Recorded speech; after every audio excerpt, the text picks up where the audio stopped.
পিরিয়ডের অসহ্য ব্যথায় কোমরে হাত রেখে আমার স্বামীর জন্য সকালের নাস্তা বানাচ্ছিলাম আমি। এমন সময় আমার শাশুড়ি মা রুম থেকে বেরিয়ে এসে আমাকে ধমক দিয়ে বলল, বৌমা তুমি তো অসুস্থ, তার মধ্যে এসব করতে এসেছো কেন? আমাকে ডাকলে না যে? ওনার ধমক খেয়ে আমি মাথা নিচু করে আমতা আমতা করে বললাম, মা আপনি শুয়েছিলেন, এই জন্যই আর ডাকিনি। তো কি হয়েছে? একবার ডাকলে কি তোমার মুখ খসে যেত? তোমরা আসলে শাশুড়িকে কখনো মায়ের মতো আপন ভাবোই না। পরের মাঝে আমি যত সহজ হতে চাই তুমি ততই কঠিন বৌমা। আমি একবার কানে হাত দিয়ে ওনাকে পেছন থেকে জড়িয়ে ধরে আহ্লাদি কণ্ঠে বললাম, সরি মা, সত্যি বলছি আপনি আমার আর একটা মা। মা মুখ বাঁকিয়ে বলল, হয়েছে হয়েছে, আর ঢং করতে হবে না। যাও এখন এখান থেকে, নিজের রুমে গিয়ে শুয়ে থাকো। আর জানি বাহিরে না দেখি। আমি চুপ করে রুমে চলে আসলাম। জানি এখন এখানে থাকলেই মা আমায় ধমকাবেন। এটা নতুন না, বিয়ের পর থেকে পিরিয়ডের দিনগুলোতে আমার শাশুড়ি আমায় কিচ্ছুটি করতে দেয় না। নিলয় মানে আমার স্বামী খেয়ে অফিসে চলে গেছে। আমি অন্ধকার রুমে ঘাপটি মেরে বিছানার চাদর খামচে ধরে চোখ বন্ধ করে শুয়ে আছি। পেটের ব্যথায় নড়াচড়াও করতে পারছি না। হঠাৎ পেটে গরম কিছু অনুভব করলাম। আমার শাশুড়ি মা গরম পানির একটা বোতল আমার পেটে রেখেছেন। এরই মধ্যে আমাকে ধরে বসিয়ে দিয়ে বললেন, এভাবে মুখ কামড়ে হজম করলে কি ব্যথা কমবে বৌমা? নাস্তা খেয়ে ঔষধ খাও জলদি। নাস্তা খেতে ইচ্ছে করছে না মা। উনি কিছু না বলে চলে গেলেন।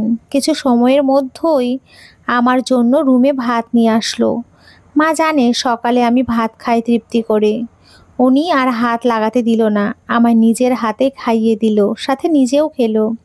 দুপুরে রান্না করেছিল আমার শাশুড়ি, আর আমি পেটের উপরে গরম পানির বোতল চেপে সোফায় শুয়ে শুয়ে টিভি দেখছিলাম। এমন সময় পাশের বাসায় এক কাকি এসে বললেন, আপনি রান্না করছেন ভাবি, আর বউ শুয়ে শুয়ে টিভি দেখছে? বলি কি ভাবি, বউদের এত মাথায় তুলতে নেই। আহ্লাদ পেতে পেতে একটা সময় দেখবেন মাথায় উঠে আপনারই চুল ছিঁড়বে। তখন কিন্তু পস্তাবেন ভাবি। রান্নাঘর থেকে ওনার কথা শুনতে পেয়ে কান খাড়া করলাম আমি। আসলেই আমি বেশি বেশি করছি, এগুলো ঠিক নয়। আচ্ছা মাও কি ওনার সাথে তাল মেলাবে? আমার শাশুড়ির জবাব শোনার জন্য ওনাদের দরজার পাশে দাঁড়ালাম আমি। যদিও এসব ঠিক না, তবু ইচ্ছাটা দমিয়ে রাখতে পারলাম না আজ। তার মধ্যে আমার শাশুড়ি মুচকি হেসে বলে উঠল, আমি তো আর সবসময় রান্না করি না ভাবি, বৌমাই তো করে। আজ বৌমা একটু অসুস্থ কিনা এই সময়ে তাকে সহযোগিতা করাও আমার দায়িত্ব। বৌমা আমার মেয়ে নয়, যদিও আমি তার শাশুড়ি, তবুও মা হওয়ার চেষ্টা করছি। আমি আমার দায়িত্ব পালন করছি। বৌমা পরে কি করবে না করবে সেটা তার ব্যাপার। তাছাড়া আমার ভাগ্যে যা আছে তা তো হবেই। ওনার কথা শুনে আমার মন জুড়িয়ে গেল। নিঃশব্দে সরে গেলাম আমি, আর কিচ্ছু শোনার দরকার নেই। আমি আমার উত্তর পেয়ে গেছি। আমিও মনে মনে প্রতিজ্ঞা করলাম, এই মানুষটাকে সারা জীবন ভালো রাখবো আমি। আমি ওনার ছেলের বউ নয়, মেয়ে হয়েই থাকবো। এই তো সেদিন কলেজে গিয়েছিলাম আমি, ফেরার পথে গাড়ি পাইনি। লম্বা একটা রাস্তা পায়ে হেঁটে আস্তে আস্তে হাঁপিয়ে গেছি। আমার শাশুড়ি মা সোফায় বসেছিল। আমি কোনো ভনিতা ছাড়া এসে ওনার কাঁধে মাথা এলিয়ে দিলাম, একটুখানি জিরিয়ে নেবার জন্য। পর মুহূর্তেই ব্যাগ থেকে বের করে দিলাম ওনার পছন্দের রসমালাই। আমার শাশুড়ি কোনো বাক্য ছাড়াই ওনার আঁচল দিয়ে আমার ঘামার্দ মুখটা মুছে দিয়ে রসমালাই খাচ্ছে। আমি বিস্মিত হয়ে দেখছি ওনাকে।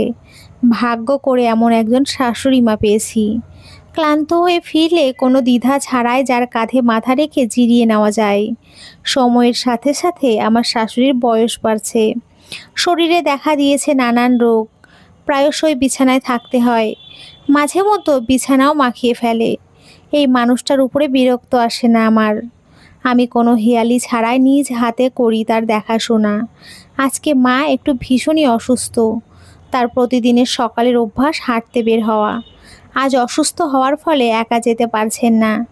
আমি ওনার রুমে এসে বললাম, মা হাঁটতে যাবেন না আজ?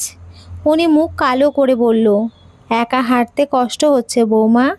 আমি ওনার হাত ধরে বললাম, চলুন আমিও আজ যাব আপনার সাথে। শাশুড়ির হাত ধরে ঘন্টা খানেক পাশাপাশি হাঁটছি আমরা। এরই মধ্যে মা হাঁপিয়ে গেছে। মাকে রোদে বসিয়ে দিয়ে ঘরের কাজ করছিলাম আমি। এমন সময় আমার শাশুড়ি ডাক দিয়ে বললেন, বৌমা, পাটা তো বড্ড ব্যথা করছে আজ। তা শুনে আমি ওনার পায়ে গরম তেল মালিশ করে দিচ্ছিলাম। এমন সময় একজন ভাবি এসে ফিসফিস করে বলল, সংসারে এত কাজ একা করতে তোমার কষ্ট হয় না ভাবি? তার মধ্যে শাশুড়ি অসুস্থ, কত বাড়তি সেবা। ওনাকে বরং বৃদ্ধাশ্রমে রেখে আসো, এতে তোমার কাজও একটু কমবে। আমার মা অসুস্থ হলে কি আমি তাকে ফেলে দিতাম? আমি তার যত্ন করতাম না? উনি আমার শাশুড়ি না ভাবি, আমার আর একটা মা। আমি সব সামলাতে পারলে এতটুকুও পারবো। আমার কাছে আশকারা না পেয়ে ভাবি চলে গেলেন তৎক্ষণাৎ। সময়ের সাথে সাথে পাল্টে গেছে কত কিছু। আমিও আজ একজন শাশুড়ি, ছেলে মেয়েদের বিয়ে দিয়েছি।